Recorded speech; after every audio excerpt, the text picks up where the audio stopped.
I like to remember my mother dancing, doing the jitterbug with my dad, surrounded by family and food and laughter. Or swimming, always active, always doing something. The Betty everyone knew before Alzheimer's.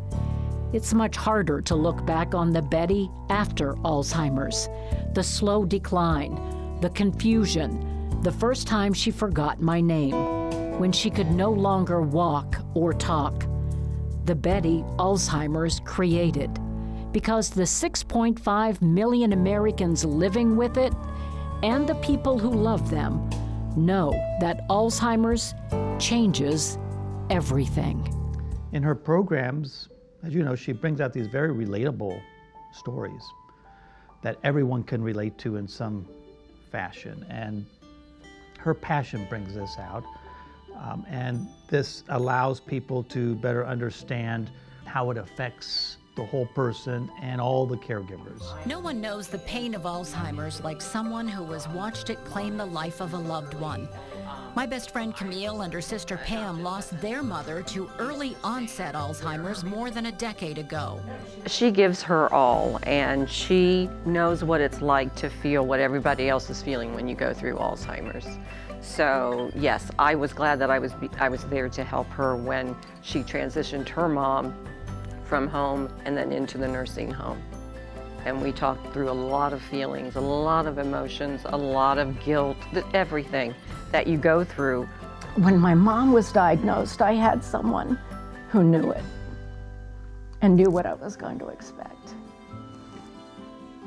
But having that resource of being able to call her and say, this is what's happening now.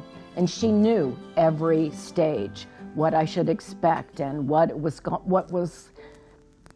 this was going to do. Colleen has always done a fabulous job at making it very real, people being very open, and hopefully people out there just beginning this journey can be empowered to get in, to get diagnosed, and to say, if they can do it, I can do it as well.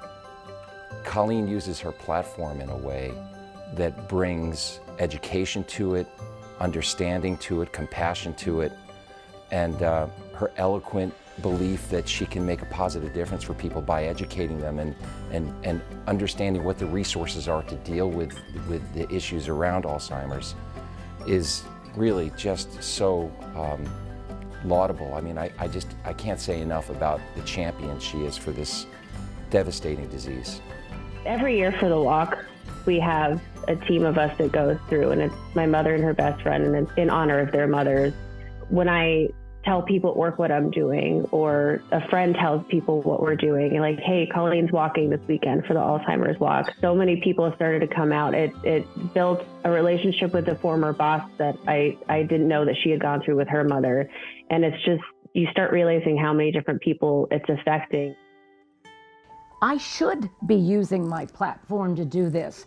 I can ask someone to bring a television camera over here. I'm going to do a story, and they'll do it.